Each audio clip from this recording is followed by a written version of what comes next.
Eu vou trazer agora, para mim é uma das histórias mais marcantes de hoje, porque nós perdemos uma promessa do skate brasileiro. Você sabe que o Brasil é respeitadíssimo no skate. E esse garotinho sonhava representar o Brasil nas Olimpíadas. Estou falando do Vini, o skatista. Vinícius, 15 anos, promessa do skate nacional. Começou no esporte com 8 anos de idade, tinha o sonho de ser profissional e o Brasil é referência no skate. Me dá as imagens dele andando de skate, para você ver que o garoto é fera. Não tô falando da boca para fora, não. Você faz isso aí? Eu não. Você faz, Guastelli? Não, também não. Olha lá, ó. Ó, dá uma olhada aí, ó. Ó. Eu, quando andava de skate, eu era chamado de gralha, que não andava nada na minha época. Hoje o negócio... E você viu que essa molecada que vai para a Olimpíada tá indo cada vez mais cedo. 15 anos, 16 anos, 18 anos, alguns até com menos. E ele sonhava um dia representar o Brasil na Olimpíada. Ele já estava treinando com grandes nomes. O Silver, da nossa produção aqui, da nossa pauta, falou que ele já estava treinando aí com grandes feras. Só que os planos foram interrompidos porque alguém se confundiu e achou que ele era um bandido. Foi isso que aconteceu. Ele foi atropelado. Um homem de moto atingiu Vinícius, segundo a família, de propósito.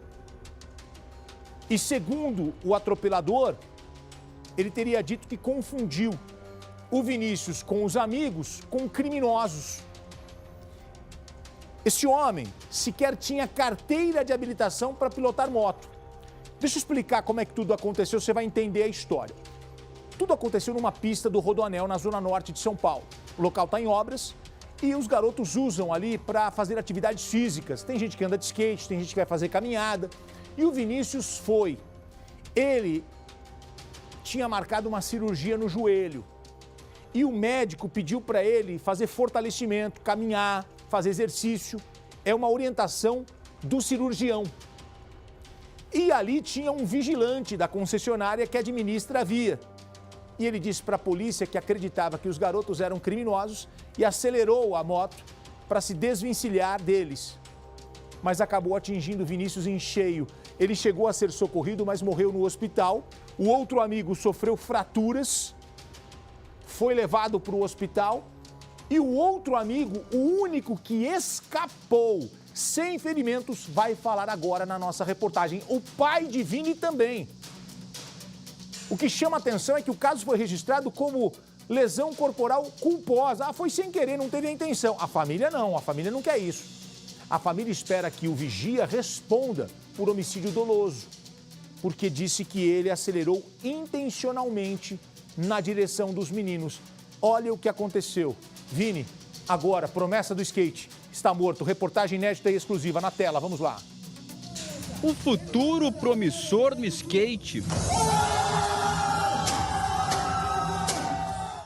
Interrompido precocemente aos 15 anos. Nós trabalhávamos a vida inteira em cima do projeto dele. E nós carregávamos junto com a gente esse sonho.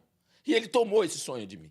O atleta acostumado com as manobras arriscadas, a adrenalina do esporte, acabou sendo atropelado enquanto corria para se exercitar na pista interditada do Rodoanel, no trecho em obras, na zona norte de São Paulo. Era a minha vida, era os sonhos, era o planejamento, era tudo. Isso é que mais me dói. Uma vida não vale nada. Pensaram que te estava matando um rato, uma barata. Não era. O pai volta ao local para cobrar justiça. Não foi acidente. Ele tomou a atitude de assassinar meu filho. Ele veio em direção ao meu filho, porque a pista é muito larga. Quando as crianças abriram, ele podia ter passado direto no meio. Ele, quando passou pelo primeiro garoto, ele virou bruscamente para cima das crianças. Não teve como, porque ele, como atleta, ele tinha se esquivado. Se viesse distante dele e ele visse, ele se jogava. Vinícius estava com 2 amigos logo cedo pela manhã. Eles faziam exercícios no trecho onde veículos são proibidos. Corriam na pista livre. Leandro foi o único que escapou da motocicleta em alta velocidade, mas viu os 2 amigos serem atingidos. Vinícius com maior gravidade. A gente tinha acabado de começar a correr. Chegou um pouco mais pra frente, a gente já tava vendo que tava... A gente já tinha visto que tava vindo uma moto já, muito rápido, muito rápido, muito rápido. Aí, nisso, tava o Arthur, tava o Vinícius e tava eu. Aí, nessa hora, como eu já tava mais na frente, eu peguei e fui pra um lado. E os dois meninos, meus dois amigos, pegou e foi pro outro lado. A moto passou por mim, nisso que ela passou por mim, eu só escutei uma pancada só. Na hora que eu só olhei, eu vi o Raio caindo no chão, o Vinícius caindo no chão e o Arthur já rolando no chão já. Os dois já caíram desmaiados já. Você acredita que o motociclista mirou nos dois amigos? Mirou. Não ia catar, era só ele continuar reto assim, porque os meninos já tinham abrido espaço pra ele passar. Tinha um espaço enorme para passar, ele vai e atinge exatamente os dois meninos. Tinha, foi na maldade, ele fez na maldade isso. O que ele fala depois do acidente? Quem? O motociclista. Ele não fala nada, ele sentou assim no chão, ele viu que os meninos estavam machucados, ele deitou. Ele só tinha um corte na sobrancelha, só ele tava deitado lá, fingindo que tava desmaiado. Em depoimento à polícia, o motociclista, identificado como Valdeni de Freitas, alegou que imaginou que seria a vítima de uma ação criminosa e que tentou apenas se desvencilhar. Como aponta o boletim de ocorrência, ele trabalha como vigilante no local. Ele estava distante das crianças. Podia fugir se fosse assalto. Vira as costas e volta. Você estava a 100 metros de distância, mais de 100 metros de distância. Valdeni não tem permissão para dirigir motocicleta, mas mesmo assim não foi preso em flagrante. Por enquanto, o atropelador responde em liberdade por crime de trânsito sem a intenção de matar. O Vinícius sofreu uma lesão no joelho no final do ano passado e, por isso, precisou dar uma pausa no treinamento com o skate. Ele passou a se dedicar à recuperação, fazendo fisioterapia em casa. No dia da tragédia, quando saiu para correr com os dois amigos, era uma recomendação médica para fortalecer as pernas. É que na semana seguinte, faria uma cirurgia no joelho, o passo que faltava para voltar aos treinos e retornar ao campeonato estadual de skate. Com 13 anos de idade, ele disputou um campeonato que ele andou uma categoria muito acima.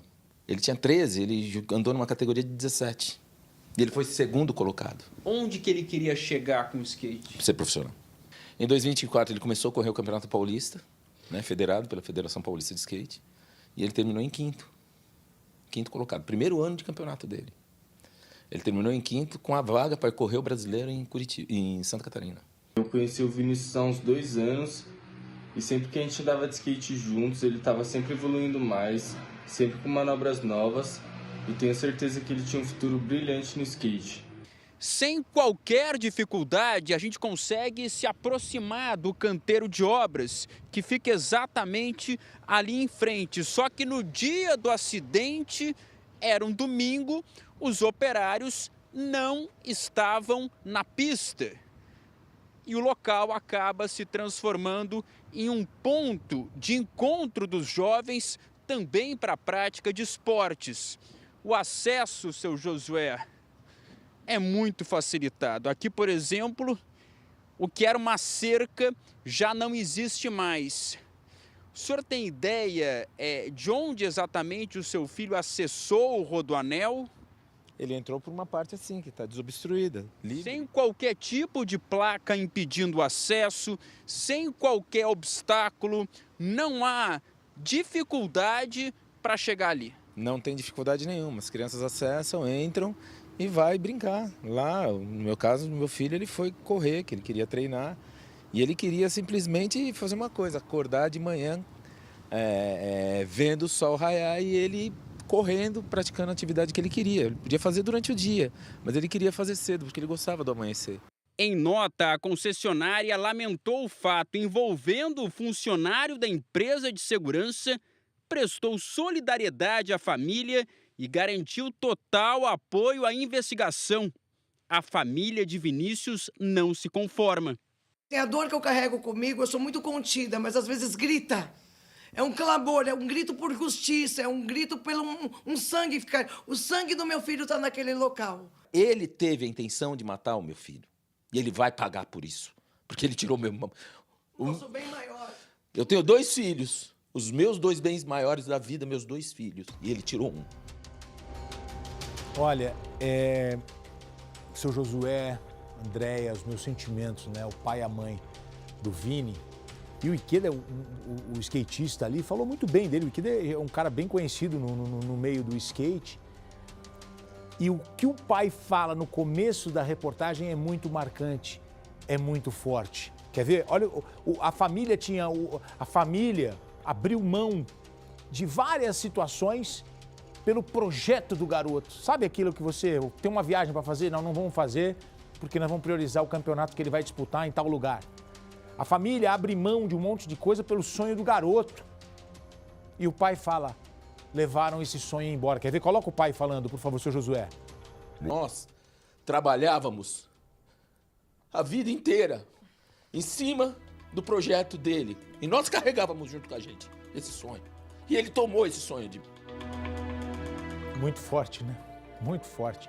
Triste demais, Guastelli, o que aconteceu. É lamentável aí o que aconteceu e aí a autoridade policial também, vou falar, deixou a desejar, porque poderia ter preso em flagrante, porque aí não havia nada para ser roubado dessa obra, eles estavam brincando, né? Ele utilizou a moto como uma arma, né? Matou esse jovem, esse skatista que tinha um futuro brilhante aí, que poderia trazer medalhas para o Brasil no skate. É lamentável, né? Uma sequência de erros, não só desse piloto da moto, mas vou repetir aqui, da autoridade policial, que poderia ter dado o flagrante e preso e mantido em prisão. O Guastelli, queria falar uma coisa. Ele não tem habilitação, usa a moto, sim, atropela, foi sem a intenção. Amigão, a partir do momento que ele não tem habilitação e usa a moto, ele assumiu essa responsabilidade. Se ele estivesse num Porsche, ele estaria preso. Sim, estaria. Não estaria? Estaria, exatamente. Se ele estivesse num Porsche e atropelado o garoto sem habilitação, ele estaria preso. Agostinho, você é contra a prisão do pessoal do Porsche? Não, eu sou a favor. Mas tem que ser para todo mundo. O cara não tem habilitação, atropelou, matou e ainda teria sido de forma proposital. Eu estava tentando me desvencilhar deles que eu achei que era bandidos. Você achou? O cara morreu, o garoto morreu. Tem que pagar pelo que fez, não pode ficar assim. Ele fez justiça com as próprias mãos, então quer dizer que se ele tivesse uma arma lá, ele ia dar um tiro e ia matar do mesmo jeito. É isso. Achou que era bandido? Peraí, não é assim. Exatamente. Vamos acompanhar esse caso de perto, qualquer novidade, eu chamo